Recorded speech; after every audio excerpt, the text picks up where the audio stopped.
Ahora presentamos En paz me acostaré, para que tu sueño sea grato. Antes de acostarte, recibe una palabra de Dios que edificará tu vida. En paz me acostaré es un espacio para meditar a la luz de la palabra de Dios. Prepárate para recibir un mensaje de fe y esperanza en su programa En paz me acostaré, producido por ministros de la palabra. Con ustedes, el pastor Marco Peña. Muy buenas noches, amados hermanos y hermanas. Que Dios les bendiga a cada uno de ustedes en esta hermosa noche. Noche de palabra, noche de alabanza, noche de adoración al Señor. Mil gracias yo te doy, Señor. Mil gracias de mi corazón. Mil gracias porque has enviado a Jesús por mí. Mil gracias yo te doy, Señor. Mil gracias de mi corazón. Mil gracias porque has enviado a Jesús por mí. Y hoy el débil diga, fuerte soy. El pobre diga, rico soy. Por lo que Dios ha hecho por mí y en mí.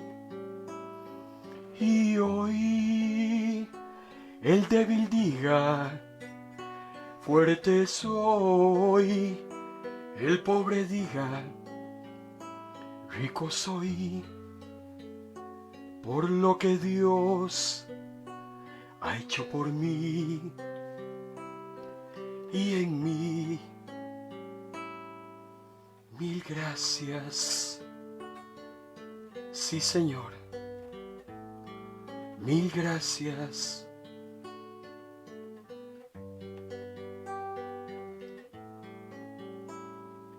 Mil gracias, Señor. Te alabamos y te honramos en esta noche, Rey del cielo. Gracias, Señor, por tu presencia aquí con cada uno de nosotros. Te alabamos, te bendecimos. Gracias por el privilegio que nos das de servirte. Gracias por esa oportunidad que nos das, Señor, de traer tu palabra. Que esta noche hayan corazones dispuestos para recibirla. Que esta noche, Señor, tu nombre sea glorificado, Padre. Que esta noche, Señor, corra tu palabra. Que tu Santo Espíritu nos guíe a toda verdad. Y que tu nombre sea glorificado. En el nombre de Jesús. Amén. Amados hermanos y hermanas, gracias damos al Señor una vez más por permitirnos llegar hasta su hogar, su lugar de trabajo, donde quiera que usted se encuentre. Estamos para servirle en esta noche a través de la palabra de Dios. En este su espacio, En paz me acostaré. Gracias damos al Señor en esta noche por su presencia. Gracias a Dios infinitas. Estamos transmitiendo en vivo y en directo por medio de su emisora Vino Nuevo Radio, a través del audio, su emisora cristiana en la internet, y también estamos transmitiendo por medio del video de su perfil de Facebook, Ministros de la Palabra. Hoy es lunes de Jesús, lunes donde hablamos de la persona más importante en su vida y en la mía. Usted sabe, amado hermano y hermana, cómo puede darse cuenta usted de que está enamorado o de que está enamorada. Alguien me preguntó una vez, ¿cuándo se da cuenta uno que está enamorado o que está enamorada? Interesantemente, usted está enamorado o enamorada cuando usted no puede hablar mucho de usted o de su vida en una conversación sin tener que decir algo de esa otra persona que es muy especial para usted. Cuando usted está conversando con alguien, están disertando de algún tema, y en ese momento se le viene esa persona que lo tiene muy presente, en ese momento usted tiene que decir algo de esa persona, y de viaje se le nota que usted está enamorado o está enamorada. Cuando Jesús es lo primero en nuestras vidas, cuando es el centro de nuestro todo, es muy difícil hablar de uno mismo, porque inmediatamente uno de quien habla es de Él, del centro de nuestras vidas, y ese es nuestro Señor Jesús. 250 acontecimientos en la vida de Jesús. Ese es el megatema que venimos desarrollando todos los lunes a través de los 4 libros de los primeros libros del Nuevo Testamento, o sea, de los Evangelios. Los 4 libros que nos relatan la vida de Jesús son prácticamente los Evangelios de Mateo, Marcos, Lucas y Juan. Hemos hecho una combinación de esos 4 libros en una armonía, y lo que hemos creado es una relación cronológica de la vida de Jesús en 250 acontecimientos. Hemos estado viendo sucesos que tienen que ver con parábolas, con milagros, con profecías mesiánicas registradas en el Antiguo Testamento y cumplidas en el Nuevo. Hemos podido ver sucesos en el día de reposo y mucha doctrina en los labios del Señor Jesús. En esta noche corresponde la seguidilla concatenada de acontecimientos, y es el número 117, acontecimiento 117. Y tiene que ver con una advertencia que Jesús le hace a usted y me hace a mí, hermano y hermana, acerca de la tentación. Le invito a que vaya a su Biblia, Marcos capítulo 9, versículo 43, dice la palabra del Señor: si tu mano te fuera ocasión de caer, córtala. Mejor te es entrar en la vida eterna manco, que teniendo 2 manos e ir al infierno. El fuego del infierno no puede ser apagado. El lenguaje que Jesús está utilizando aquí es bastante fuerte, y lo que hace es ilustrar mediante una analogía la importancia que es quitar el pecado de nuestras vidas. Si voy a ir al infierno porque tengo una mano que está podrida, por decirlo de alguna manera, mejor me corto la mano para ir al cielo. Lo que nosotros tenemos que hacer es un corte drástico con el pecado para poder heredar la vida eterna, porque Cristo siempre será más importante que cualquier pérdida que nosotros tengamos, y por eso es que nada, hermano y hermana, debe interponerse en el camino de la fe. Las consecuencias serias y eternas del pecado están relatadas en Marcos capítulo 9, versículo 49, cuando Jesús dice: porque todos serán salados con fuego, y todo sacrificio será salado con sal.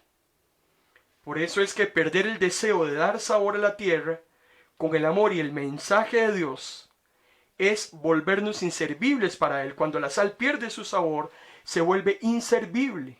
¿Qué le hacemos? Simplemente la botamos. Si nosotros perdemos ese deseo de saborizar la tierra a través del Evangelio, a través del amor de Dios, si ya no está en nosotros, si se pierde eso, hermano y hermana, definitivamente usted y yo quedamos inservibles para los propósitos del Señor.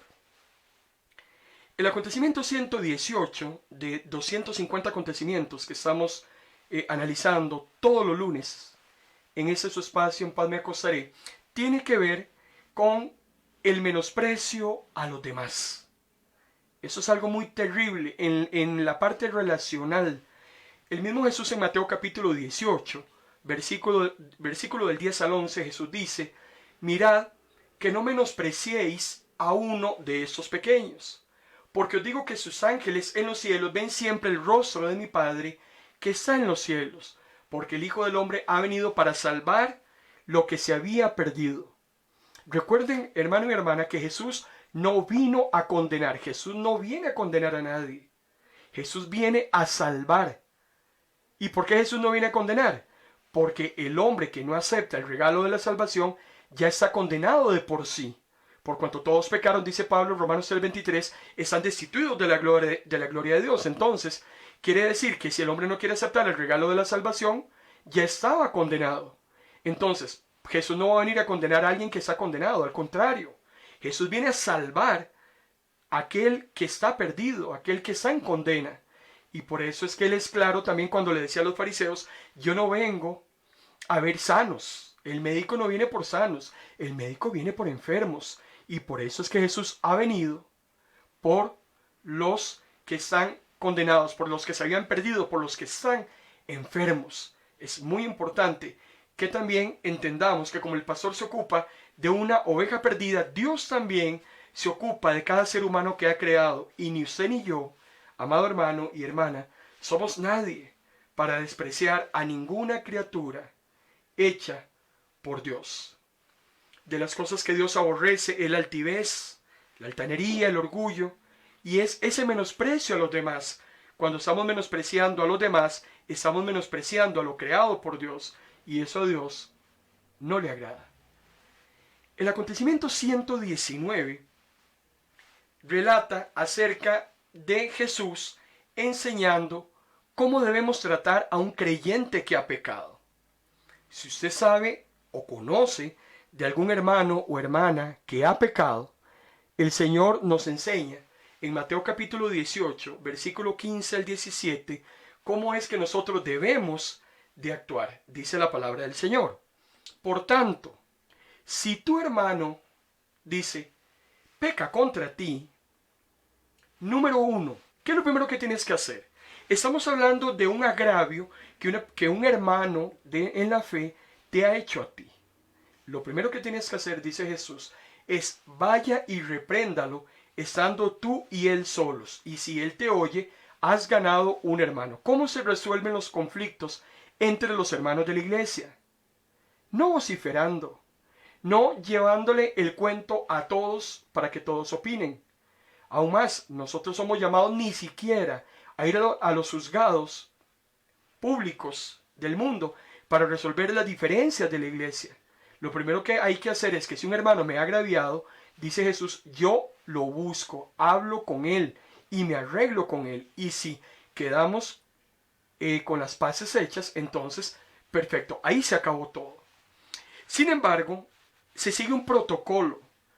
Y el segundo paso es que si el hermano no quiere arreglar la situación, si el hermano no se ha disculpado ante el agravio que me ha hecho, si el hermano persiste en su conducta, entonces el protocolo continúa. Por eso es que es una serie de pasos que van en orden. Primero, me arreglo con mi hermano. En segundo lugar, ¿qué es lo que tengo que hacer? Voy a buscar a 1 o 2 personas para que sean testigos y que conste toda palabra. Entonces, si mi hermano no me quiso escuchar en privado, tendré que llamar a 2 y tendremos que conversar los 4.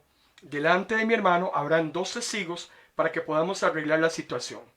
Si la persona persiste en su conducta, entonces lo que dice Jesús como tercer punto en el protocolo de resolución de conflictos internos de la iglesia es que nosotros tenemos que llevar el asunto a la congregación. Y estamos hablando de asuntos serios, estamos hablando de temas bastante complicados. Puede ser una difamación, puede ser un asunto muy, muy escabroso, que lo que hace es dañar a la iglesia, dañar la obra del Señor. Y lo que Jesús está pretendiendo aquí es que nada dañe la obra y que si hay alguna situación que podemos resolver entre nosotros, que lo hagamos. Pero si ya tenemos que venir a la iglesia porque involucra o perjudica a la iglesia, entonces tendremos que llevar ese tema a la congregación en una asamblea, y si la persona no quiere escuchar, sigue persistiendo en su negativa de arreglar la situación, definitivamente hay que tomar una decisión con esa persona. ¿Por qué? Porque su actitud está dañando a la iglesia, está dañando la obra, y nosotros tenemos que ser celosos con la obra del Señor y no permitirle a Satanás que tome ventaja dividiéndonos o restando a la iglesia que le pertenece a Cristo. Recuerde que la iglesia es del Señor. Él ha pagado un alto precio, Él ha derramado su sangre por su iglesia, y lo que menos quiere el Señor es ese tipo de situaciones a lo interno. ¿Por qué? Porque menoscaban la adoración, porque entorpece la alabanza, entorpece la palabra, entorpece todos los proyectos. Cuando hay conflictos en las iglesias, hermano y hermana, la iglesia no crece, la iglesia se estanca. Y por eso es muy importante, que nos está diciendo Jesús, que conflictos siempre van a haber. Es increíble, muchas iglesias tapan los conflictos, esconden las cosas. Eso se arregla solo, mentira. Hay cosas que no se arreglan solo, hay cosas que hay que ponerlas sobre la mesa, hay que hablarlas y hay que resolverlas. Eso es el espíritu con que el Señor quiere que nosotros actuemos, de buena manera, con amabilidad, entendiendo que lo que prima es la obra del Señor, no lo que yo piense, no su criterio, sino es la obra del Señor. Entonces, siempre habrán conflictos, siempre habrán diferencias. Bueno, ¿cómo resuelven los hijos de Dios sus diferencias? El Señor ya lo ha explicado, primero en privado, luego con testigos, y si no, vamos a la iglesia. Ahora, esas instrucciones que Jesús nos está dando para resolver dilemas en la congregación tiene que ver con cristianos. Estamos claros que también tiene que ver con pecados que nos han cometido, que nos han agraviado, alguna situación que nos ha dañado personalmente a nosotros. Es muy importante que tengamos claro cuál es el proceso que Jesús mismo estableció para que se arreglen las cosas de la mejor manera sin dañar la obra del Señor. Recuerde, lo más importante es la obra de Cristo, es su iglesia. El mismo Jesús dice en Mateo capítulo 18, versículos 18 y 19, de cierto os digo que todo lo que atéis en la tierra será atado en el cielo. Todo lo que desatéis en la tierra será desatado en el cielo. Otra vez os digo que si dos de vosotros se ponen de acuerdo en la tierra acerca de cualquier cosa que pidan, les será hecho por mi Padre que está en los cielos. ¿Qué es lo que Jesús nos está diciendo? Que lo que nosotros hagamos aquí en la tierra, lo que su iglesia se ponga de acuerdo en hacer, el Señor Jesús lo va a aceptar también en el cielo. Cuando nos ponemos de acuerdo en su nombre, haciendo las cosas de una manera correcta y como a Él le agradan, entonces el Señor va a dar su aprobación. Si atamos, Él aprueba. Si desatamos, Él entonces también va a aprobar aquello que nosotros desatemos. Por eso es que atar y desatar tiene que ver con decisiones que tome la iglesia, principalmente en el tema de resolución de conflictos. Cualquier situación la llevamos a la iglesia y buscaremos siempre la dirección del Señor para solucionar las cosas de la mejor manera. Un acuerdo sincero de dos creyentes, hermano y hermana, es más poderoso que el acuerdo superficial de miles. Y usted sabe por qué. Y es porque el Espíritu Santo está con esos dos. El acontecimiento 120 de 250 acontecimientos en la vida de Jesús tiene que ver con una parábola. Jesús va a narrar una parábola para ilustrar un concepto. Recuerden que el método de enseñanza de Jesús es a través de analogías, es a través de cuentos, de narraciones cortas, y eso despierta el interés y tiene una enseñanza al final de la corta narración. Vamos primero al acontecimiento que genera esa parábola.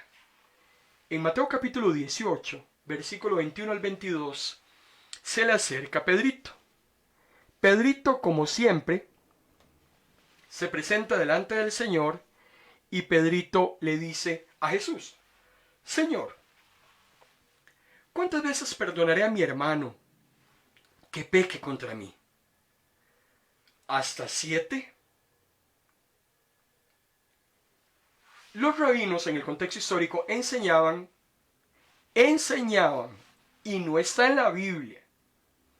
Hay muchas enseñanzas con las que Jesús se encuentra en los evangelios que tiene que discutir, que tiene que poner en tela de duda, que tiene que refutar, porque muchas enseñanzas que se daban en el judaísmo, en el contexto histórico, eran enseñanzas de hombres. Recuerde usted que el Pentateuco, los 5 libros de la vida, de la Biblia, los primeros 5 libros de la Biblia, fueron tergiversados, fueron reinterpretados, primero a través de lo que se conocía como la Mishnah, que era una serie de comentarios acerca de los 5 libros de la Biblia. Luego vino el Talmud, que recopilaba leyendas, recopilaba comentarios, y mucho de eso se empezó a enseñar en el judaísmo, y mucho de eso era erróneo. En el caso del perdón, había una enseñanza errada por parte de los maestros de la ley, porque habían dicho o habían establecido, y no sé de dónde lo sacaron, que uno tenía que perdonar a su hermano, al que lo hubiese agraviado, 3 veces. O sea, hasta 3 veces se podía perdonar a una persona que me había hecho daño. Pedrito viene entonces con la consulta a Jesús, y Pedrito, para quedar altísimo, no dice 3, sino que dice 7, ¿verdad? Porque si los rabinos decían 3, entonces decía Pedro, bueno, el doble y una más. ¿Qué te parece, Jesús? ¿Crees que 7 veces es suficiente para perdonar a una persona que me ha hecho daño? Entonces Jesús responde, no te digo hasta 7, Pedro, sino aún hasta 70 veces 7. 70 veces 7.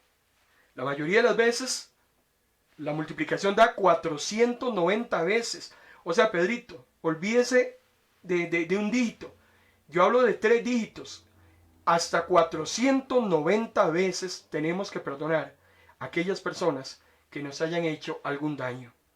Entonces Jesús, para ampliar el concepto e ilustrarlo de una manera práctica, clara y diáfana, lo que hace es contar una parábola. Mateo capítulo 18, versículo 32, la parábola número 13 que vamos a encontrar en los evangelios, y tiene que ver con los 2 deudores.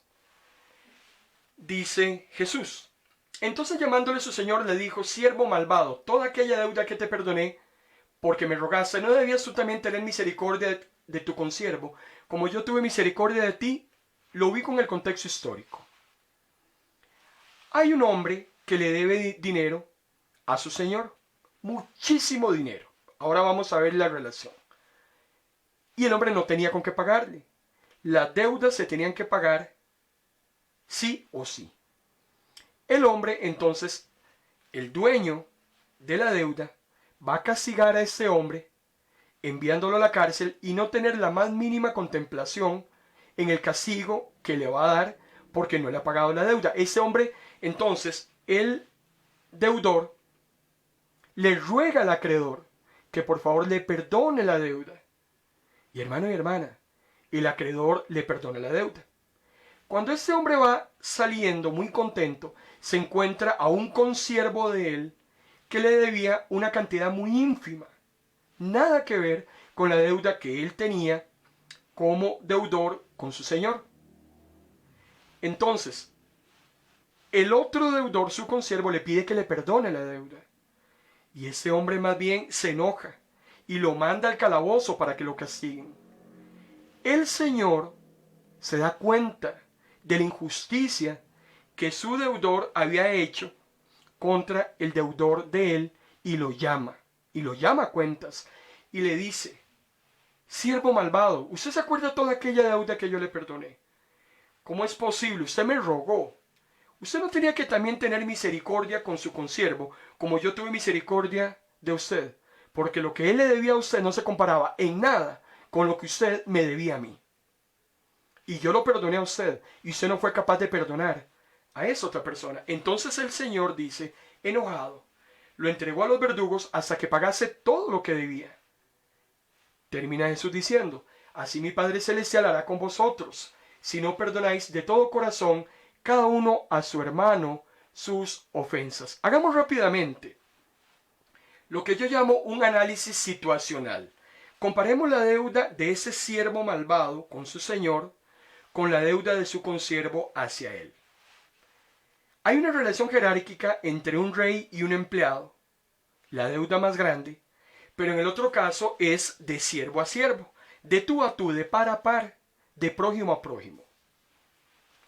La deuda que tenía este siervo a su señor era de 60 millones de monedas. Hágase más o menos el número. Le debía a su señor 60 millones de monedas. Pero su consiervo, su par, lo que le debía a él apenas eran 100 monedas. Hermano y hermana, este hombre le debía 60 millones de monedas a su señor. y a él apenas le debían 100. El deudor malvado suplica tiempo para pagar y la resolución del rey es perdonarlo totalmente. Cuando su consiervo llega a suplicarle exactamente lo mismo que él le suplicó a su señor, que era tiempo para pagar, hermano y hermana, la resolución de su compañero fue la cárcel. ¿Qué es lo que nos está diciendo Dios con esa ilustración? ¿Qué nos quiere enseñar Jesús en esta noche a nosotros? No se compare en nada, ningún agravio que le haya hecho alguien a usted, no se compara el perdón que usted pueda llevar a cabo sobre esa persona, no se compara con el perdón que Dios le ha otorgado a usted por todas sus maldades, sus fechorías, por todos mis pecados, por todas mis transgresiones. Nunca se va a poder comparar lo que Dios me ha perdonado contra lo poco que yo puedo perdonar, que es ínfimo. Cuando vamos a Mateo capítulo 6, en el versículo 12, en la famosa oración modelo, hay una expresión en el tema de perdón de pecados, de solicitud de perdón, que dice Jesús enseñando a orar: perdónanos como también nosotros perdonamos a quienes nos ofenden. Muchas veces hemos orado y utilizamos esa frase como una muletilla: perdónanos como también nosotros perdonamos a quienes nos ofenden. Pero tenga cuidado, porque si yo no he perdonado, yo no puedo suplicar el perdón de Dios. Dios no me va a perdonar, dicho de otro modo, si yo no perdono a aquellas personas que me han agraviado. Entonces, la súplica del perdón en la oración modelo es: perdónanos como yo también he perdonado a los otros. Yo reclamo, suplico a Dios que me perdone, porque yo perdoné. ¿Y cuántas veces nos ha perdonado Dios? ¿Quiénes somos nosotros, hermano y hermana, creyendo que no debemos perdonar una ofensa a un hermano o a una hermana, cuando el mismo Salmo 103, en el versículo 2, dice que Dios no nos ha castigado a nosotros conforme a lo que nosotros merecemos de castigo? Dios no te ha pagado por tus iniquidades. Si Dios me castigara, hermano y hermana, vea lo que le voy a decir, y estoy hablando de mí. Si Dios me castigara por todo lo malo que yo he hecho en esos 53 años, no habría títere con vida. Aquí no estaría yo presente ni al frente suyo.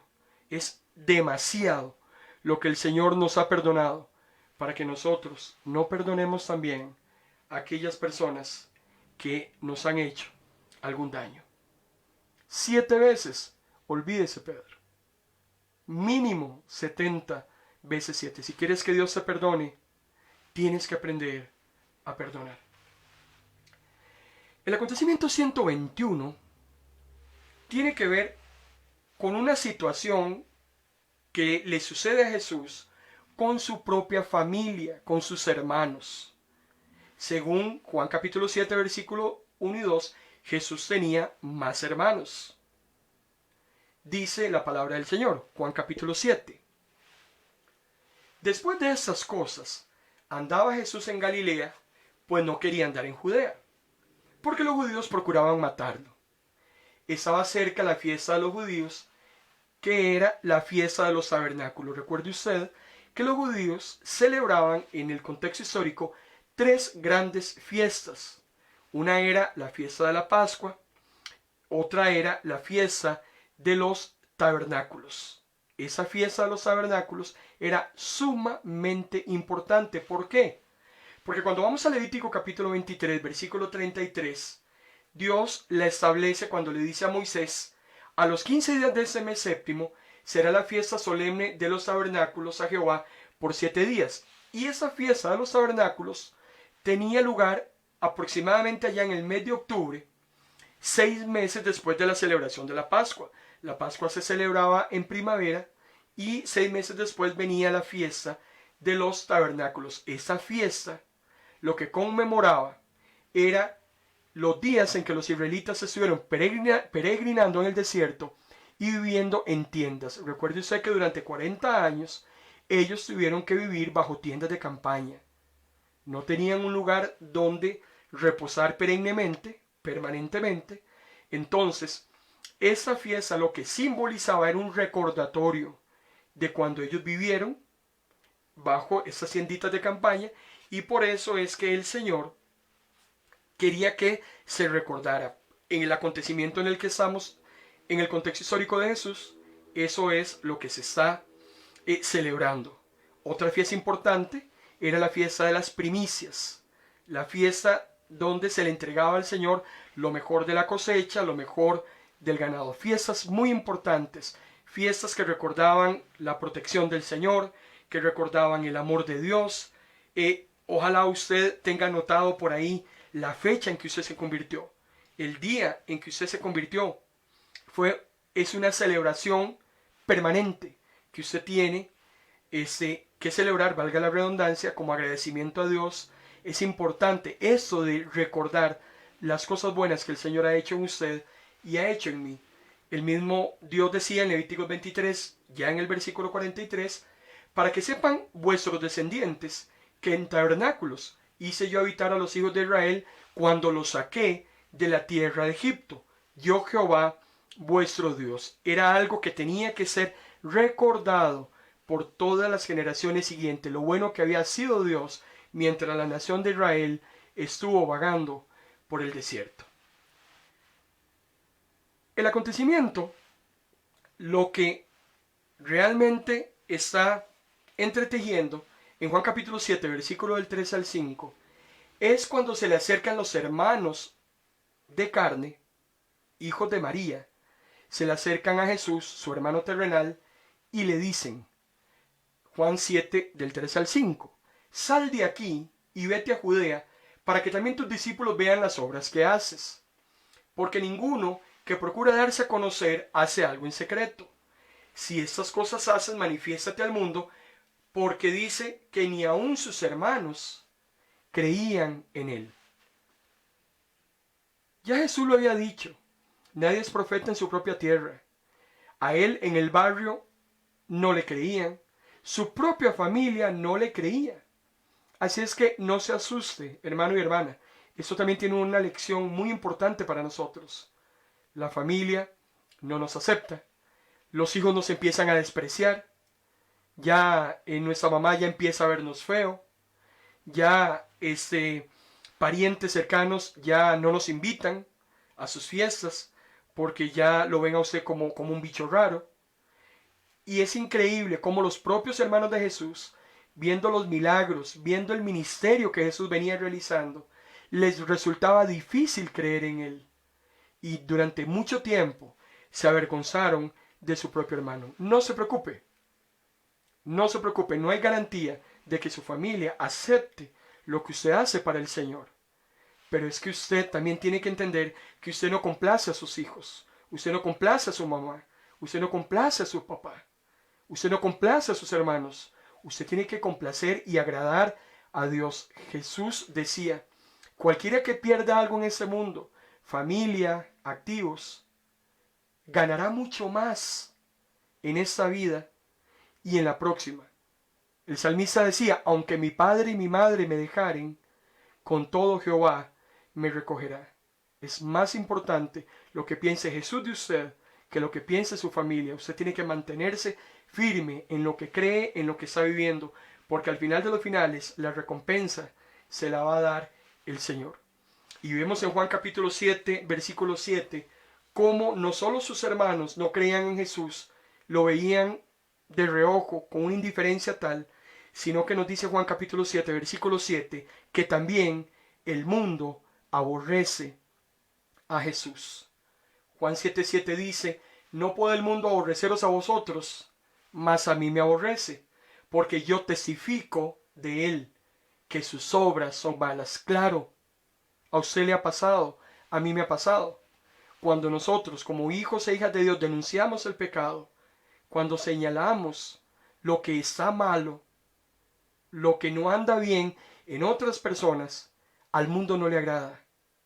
El mundo no quiere que uno se meta con ellos. Ellos quieren vivir a la libre, quieren hacer lo que les da la gana. Y cuando usted habla con esa persona y le dice acerca de la conducta que está llevando y cómo debería cambiar esa conducta, porque cada vez va más a la perdición, a la persona no le gusta, a tu hijo no le gusta, a tu hermano no le gusta, a tu compañero de trabajo no le hace nada de gracia, tu vecina ni siquiera te abre la puerta, porque estás poniendo precisamente en ella esa actitud nefasta, estás desnudando su condición. Y claramente eso era lo que hacía Jesús. Jesús decía, yo testifico del mundo de que sus obras son malas, y por eso es que el mundo ya empieza a aborrecerlo. Así es que si el mundo odiaba a Jesús, hermano y hermana, no se preocupe, que nosotros lo que menos podemos esperar es un aborrecimiento parecido de aquellos que no quieren nada con Dios. Es que una cosa es cuando usted habla con un hermano en la fe o con una persona que quiere cambiar, que siente que no está haciendo las cosas bien y que lo que busca es una mejora. El problema es cuando hablamos con aquellas personas que no quieren nada con Dios, que no nos soportan por nuestra conducta. Algo parecido era lo que le sucedía a José, el hijo de Jacob. José desnudaba la condición, las actitudes de sus hermanos. José se mantenía íntegro. Y cuando usted se mantiene íntegra o íntegro, usted desnuda lo malo que hacen los demás. Usted, al final de los finales, termina poniendo en juicio a esa persona. ¿Por qué? Porque si usted se conduce bien y la otra persona no, entonces, porque esa persona no se conduce bien, sí puede conducirse bien. Nosotros, hermano y hermana, tal vez sonará un poco extraño lo que le voy a decir, pero nos terminamos convirtiendo en enemigos de nuestra familia, en enemigos de nuestros vecinos, en enemigos de nuestros compañeros de trabajo. ¿Por qué? Porque cuando les presentamos el plan de salvación, porque cuando los encomiamos a cambiar, a mejorar, a dejar ese mundo perdido, y esa persona no recibe el mensaje de salvación, cierra los oídos, nos termina aborreciendo, llega a convertirse en el peor enemigo suyo y mío. Nos convertimos en enemigos de él. ¿Por qué? Porque lo pusimos bajo juicio de Dios. El Señor nos ha llamado a hablarles a estas personas, y si no quieren, ellas mismas ya están bajo juicio. Nunca podrán poner una excusa delante de Dios de que no se les habló. El acontecimiento 122 de 250 acontecimientos que estamos desarrollando en el ministerio de Jesús está relacionado con el costo de seguir a Cristo. Hermano y hermana, seguir a Cristo tiene un costo. Nadie dijo que esto iba a ser fácil. Jesús nunca mintió. Y si a usted le han mentido desde el púlpito, si a usted lo han engañado a través de la televisora cristiana, tenga mucho cuidado, porque seguir a Cristo tiene un costo, no es fácil. Y va de la mano con lo que hemos venido hablando anteriormente. Claro, ya la gente no quiere compartir con nosotros, ya la gente nos hace a un lado, ya no nos invitan a sus actividades, y eso, siendo nosotros personas afectivas, por supuesto que nos molesta, nos mortifica, pero bueno, es parte del precio que tenemos que pagar. Entonces, Jesús en Lucas capítulo 9, versículo 51 dice: cuando se cumplió el tiempo en que él había de ser recibido arriba, tomó la firme decisión de ir a Jerusalén. Jesús sabe que si va a Jerusalén, va a sufrir persecución y muerte. Ya se está acercando poco a poco al final de su ministerio. Tiene que ir a Jerusalén, él lo ha profetizado, va a padecer mucho y va a morir. Entonces, cuando Dios nos traza una línea de acción, a usted o a mí, hermano y hermana, le guste a usted o no le guste, tenemos que seguir esa línea adelante. Nuestra determinación no puede variar. Si usted ha decidido seguir a Dios, si usted ha decidido hacer las cosas de una manera correcta, si usted sabe que está en la dirección justa y agradable que Dios le ha impuesto, lo menos que puede hacer es salirse de ahí. Porque ahí es donde Dios quiere tenerlo a usted. al final de ese camino está la victoria, está la vida eterna, está la patria celestial. Entonces, si el camino está determinado, usted y yo sabemos que no podemos salirnos de ahí. En Lucas capítulo 9, versículos 52 al 56, dice que Jesús envía a mensajeros adelante de él para que fueran a un pueblo samaritano a prepararle alojamiento. Interesantemente, es la primera vez que vemos que los samaritanos no aceptan a Jesús. Jesús ha dialogado con una mujer samaritana y ella llevó el evangelio a sus coterráneos y fueron salvos. Jesús ha hablado muy bien del samaritano que había sido leproso y de 10 que fueron sanos y fue el único que se devolvió a dar gracias. Jesús ha hablado muy bien del buen samaritano que llevó socorro a un hombre que había sido asaltado. Es la primera vez que vemos a un pueblo samaritano reacio a escuchar el mensaje. Ellos no quieren recibir el mensaje. Como tantas personas que usted conoce, no quieren recibir el mensaje. Quieren seguir en sus fiestas, quieren seguir en sus vacilones, quieren seguir en sus paseos, quieren seguir con sus feriados, quieren seguir con la vida loca. Ahora viene diciembre, es capaz que van a haber toros, viene el aguinaldo, viene la fiesta. Eso es lo que el mundo que no acepta a Jesús anda buscando. Dos discípulos de Jesús, Jacobo y Juan, Lucas capítulo 9, versículo 52, cuando vieron esto, Juan y Jacobo, y el Juancito que habla aquí es el escritor del Evangelio, le preguntan a Jesús: Señor, ¿usted quiere que mandemos que caiga fuego del cielo y destruya a toda esa gente? ¿Qué le parece? Jesús se queda boquiabierto, asombrado. ¿Se imagina, hermano y hermana, que usted y yo tuviéramos la posibilidad de que cuando alguien nos cae mal, pidamos fuego y que lo queme? Bueno, yo creo que ya a mí me hubieran quemado quién sabe hace cuánto. Pero se imagina lo que es que dos discípulos de Cristo, un Cristo que ha hablado del amor a los enemigos, un Cristo que ha hablado acerca del perdón, que dos de sus propios discípulos le digan: Señor, ¿qué le parece si pedimos fuego al cielo y que queme ese montón de gente? Por si no sirven para nada. Jesús se vuelve y le dice, aún más, los reprende. No hay mucho nivel de detalle acerca de la reprensión, pero me imagino que les tuvo que haber pegado una pasada, porque lo que había en el corazón de ellos era insensibilidad. O sea, simplemente entonces nos arrojamos nosotros a cortar la cizaña cuando Dios nos ha dicho que ese tipo de cosas no nos corresponden a nosotros. Jesús los reprende. Por eso es que los llamó hijos del trueno, los llamó Boanerges, porque jamás Jesús hubiera esperado una actitud de dos de sus propios discípulos. Traer violencia, traer juicio, cuando no nos corresponde a nosotros. Es que, hermano y hermana, ese es el problema. A nosotros no nos corresponde el juicio. Yo traigo el mensaje de salvación, pero yo no condeno a nadie. Es un asunto de cada persona si lo quiere recibir o no lo quiere recibir, pero líbreme Dios de condenar a nadie, ni de pedir fuego del cielo para que lo queme. Como no quiere nada con Dios, que Dios lo queme. No, eso no me toca a mí. Y por supuesto que esos discípulos tuvieron que haber recibido una grandísima reprensión de parte del Señor. Recuerde, el juicio le pertenece a Dios. No se meta en cosas que no le corresponden. No se ponga a jugar a Dios.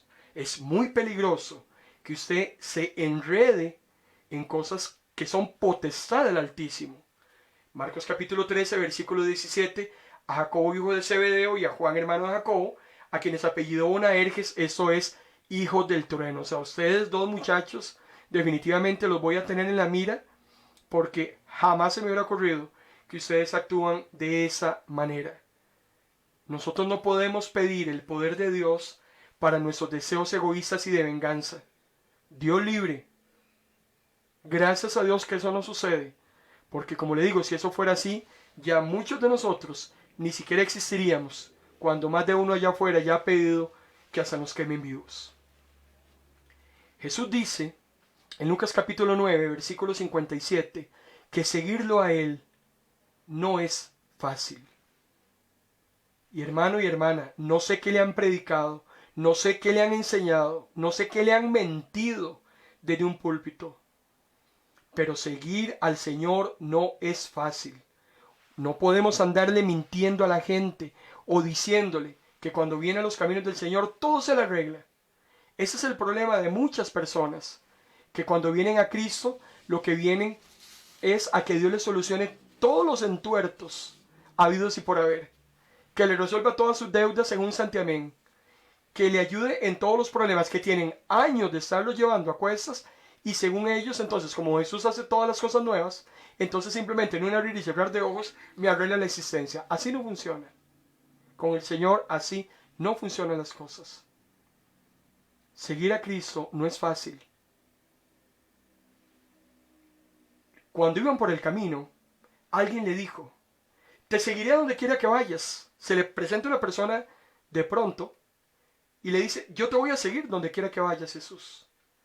Entonces, Jesús, que conoce los corazones, que conoce las intenciones, porque hermano y hermana, muchos buscan a Jesús, no de una manera correcta. Hay muchas personas que están en la iglesia, hay muchas personas que se llaman seguidores del Maestro, pero no todas esas personas están buscando a Dios para los fines correctos o para los fines que a Dios le agrada. Jesús conoce la intención de esa persona que se le acerca, y para empezar Él le dice: bueno, vea, yo le voy a decir algo. Las zorras tienen sus guaridas, las aves tienen sus nidos, pero el Hijo del Hombre no tiene ni siquiera en dónde recostar la cabeza. Yo presumo que tal vez esa persona que se le acercó a Jesús para lograr un fin. Jesús me va a sacar de pobre, Jesús me va a dar lo que necesito, ya nada me va a hacer falta. Y Jesús, que conoce la intención, le dice a esa persona: de una vez le digo, lo que menos tengo es plata, más bien consiga para los dos, porque yo no tengo ni una guarida como la tienen las zorras, y no tengo ni siquiera un nido como lo tienen los pájaros. Entonces, si usted me sigue, a cuenta y riesgo usted sabe a lo que se atiene. En otra ocasión, ahora es Jesús cuando le dice: sígueme. Y esa persona contesta: Señor, primero déjeme ir a enterrar a mi papá, y después yo lo sigo a usted. Jesús le dice: deje que los muertos entierren a sus propios muertos. Su deber es ir y anunciar el reino de Dios. Desde que se inventaron las excusas, hermano y hermana, todo el mundo queda bien. La gente siempre sabe cómo excusarse para quitarse el tiro encima. Jesús ve a esa persona, imagino que pudo haber visto un potencial en esa persona como lo tiene usted, como lo tengo yo, y Jesús le dice a usted un día: sígame, yo lo necesito a usted en el ministerio. ¿Qué le has venido respondiendo a Jesús de aquí para atrás? Ha estado constantemente llamándote, y no sé cuántas veces has rehusado poniendo pretextos. Déjeme ir a enterrar a mi papá. ¿Quiere que le diga algo? El papá de ese hombre, según interpretamos el pasaje, no está muerto. Porque si de verdad hubiese estado muerto, entonces él estaría en los temas del funeral. Muy probablemente, tal vez el papá estaba próximamente a morir. Tal vez es eso. Y él no iba a ir a seguir a Jesús hasta que enterrara a su papá. El problema, hermano y hermana, es que nosotros no podemos condicionar a Jesús. Cuando Jesús nos llama, nos llama. E inmediatamente tenemos que ir. A hacer como el soldado: Señor, sí, Señor. El superior llama al soldado a las 2 de la mañana bajo un aguacero en el patio y le dice: me hace 500 lagartijas, punto. Y el soldado dice: Señor, sí, Señor. Así es como Jesús espera que nosotros también actuemos. En el momento en que Él nos llama, inmediatamente decir: Señor, aquí estamos, heme aquí. Como decía Isaías: envíame a mí. La mies es mucha, hermano. La mies es mucha, hermana, y los obreros son muy pocos. Estamos más preocupados por nuestro propio bienestar.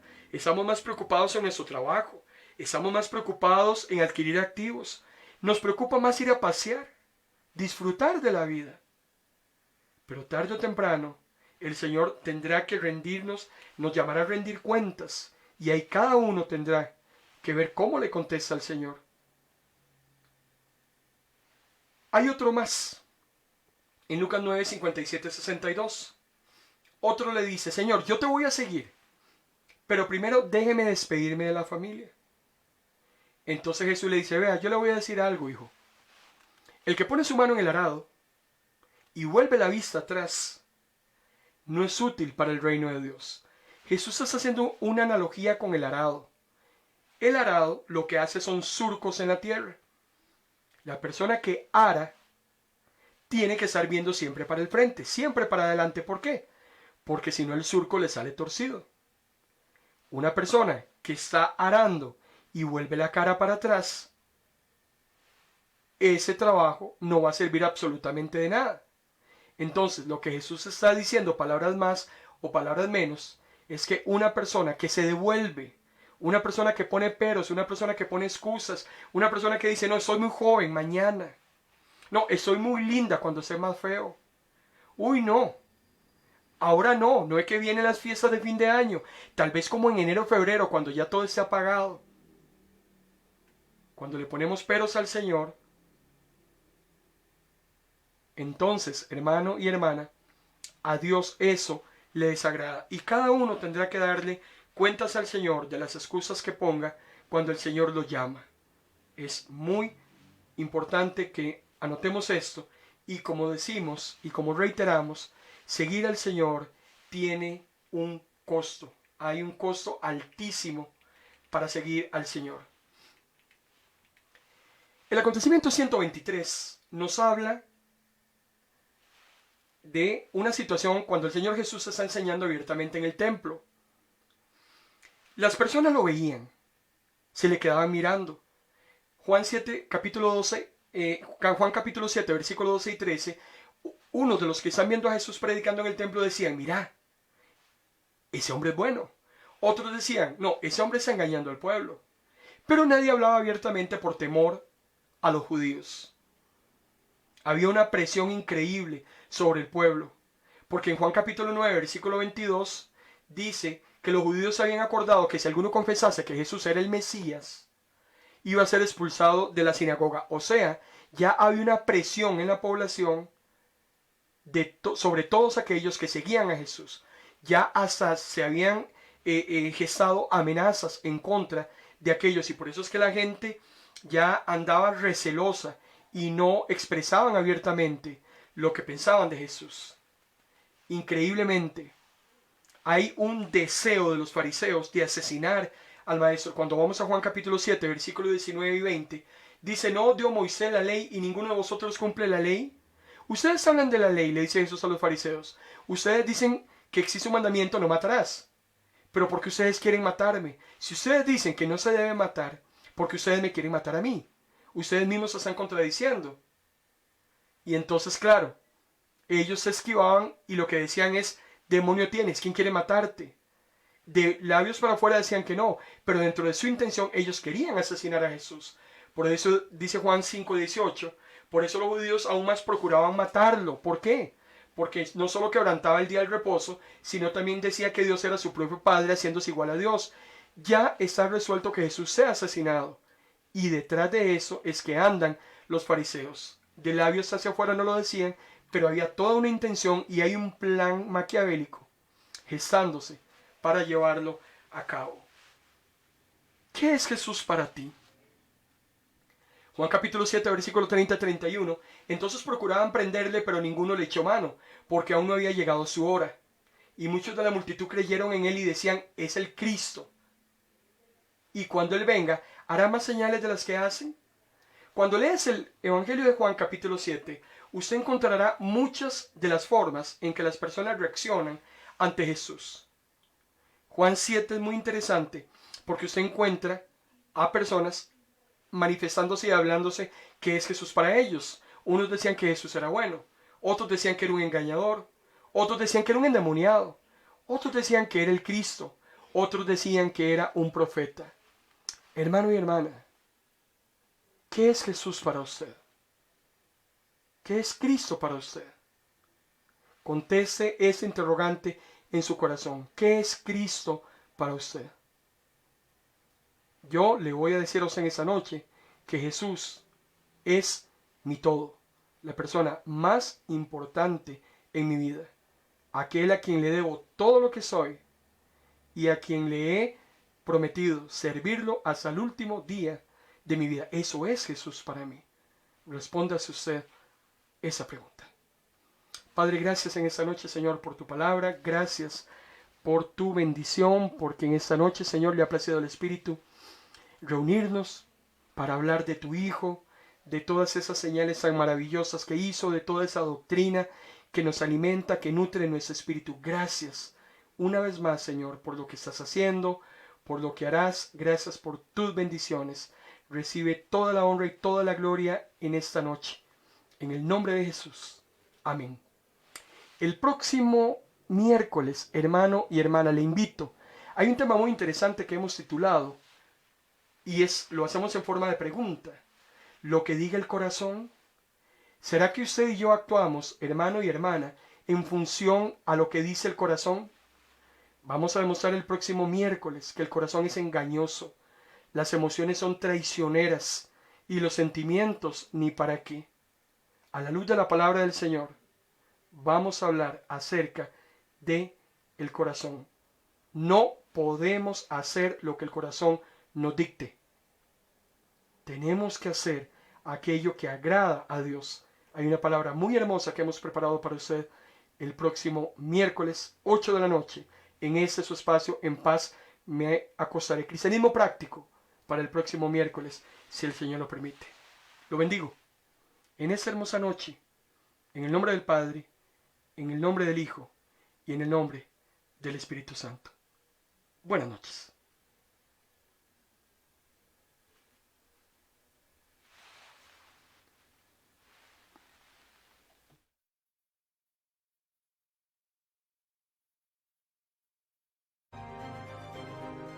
Hemos presentado en Vino Nuevo Radio su programa En Paz Me Acostaré, un espacio con buena palabra que cambiará tu vida, porque la palabra es viva y es eficaz, y más cortante que toda espada de doble filo. Esto ha sido En Paz Me Acostaré